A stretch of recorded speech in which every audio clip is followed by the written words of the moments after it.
आगरा के गढ़ी रामी में राणा सांगा की जयंती पर करणी सेना के कार्यकर्ताओं ने राणा सांगा को गद्दार कहने वाले सपा सांसद रामजीलाल सुमन के खिलाफ कार्रवाई की मांग की है।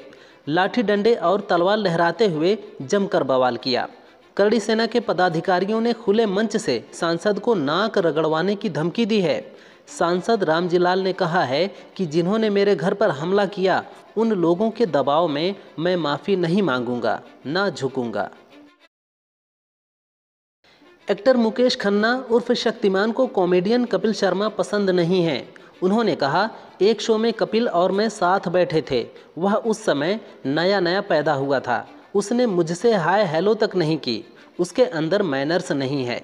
अमिताभ बच्चन को मैं पर्सनली नहीं जानता, लेकिन फ़्लाइट में हमने बात की।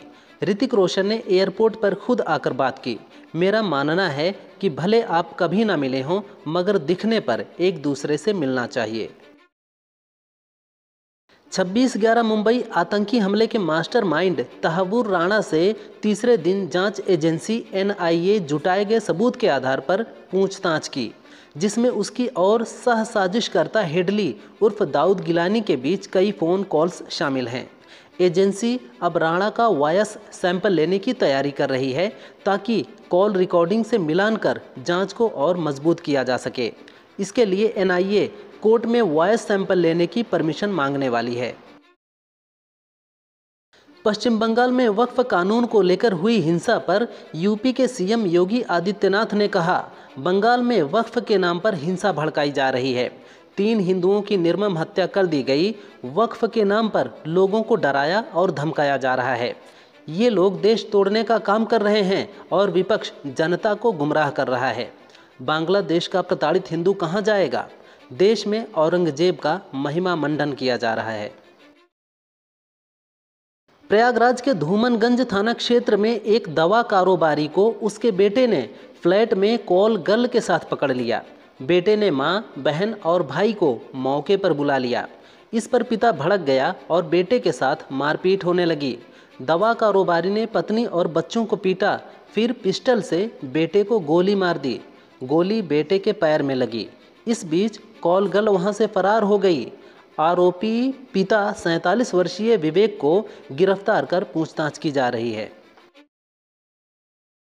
पश्चिम बंगाल के मुर्शिदाबाद में वक्फ संशोधन कानून को लेकर हुई हिंसा पर TMC सांसद खलीलुर रहमान ने कहा कि मुर्शिदाबाद जिले में एक इतिहास था।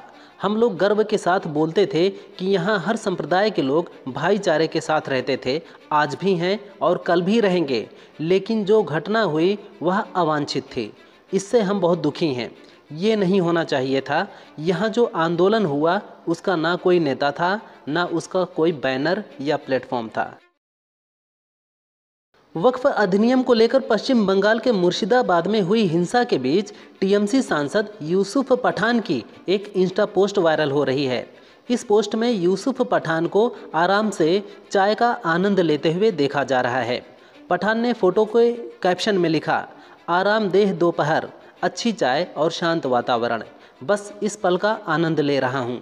इस पोस्ट के फौरन बाद लोगों के साथ साथ विपक्षी पार्टियां भी हमलावर हो गई हैं। पश्चिम बंगाल के मुर्शिदाबाद में हुई हिंसा पर RJD सांसद मनोज कुमार झा ने कहा कि जो कुछ हो रहा है वह दुर्भाग्यपूर्ण है। यह नहीं होना चाहिए। मैं अपने दल की ओर से प्रत्येक व्यक्ति से आग्रह करूंगा कि शांतिपूर्ण प्रतिरोध हो। गांधी जी हमें जो बताकर गए हैं उस रास्ते पर चलें।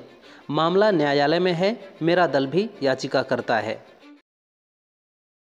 वाराणसी गैंगरेप पीड़िता हेपेटाइटिस B से पॉजिटिव है। उसकी बीमारी गंभीर स्टेज पर है। लंबे समय तक नशे के चलते उसको जॉन्डिस यानी पीलिया हुआ है। रिपोर्ट में छात्रा के ब्लड काउंट भी कम आए हैं।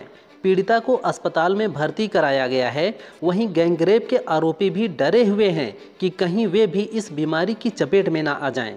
बता दें कि इस केस में PM मोदी की फटकार के बाद प्रशासन अलर्ट हो गई है।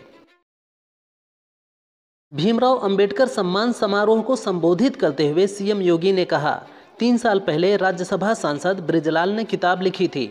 वह किताब बाबा साहेब और आज़ादी के समय 2 महान दलित योद्धाओं के तुलनात्मक अध्ययन पर आधारित थी। एक तरफ बाबा साहेब थे और दूसरी तरफ योगेंद्र नाथ मंडल थे। योगेंद्र नाथ ने पाकिस्तान का समर्थन किया, लेकिन वह वहाँ 1 साल भी नहीं रह सके। उन्हीं के किए की सज़ा आज बांग्लादेशी हिंदू भुगत रहे हैं।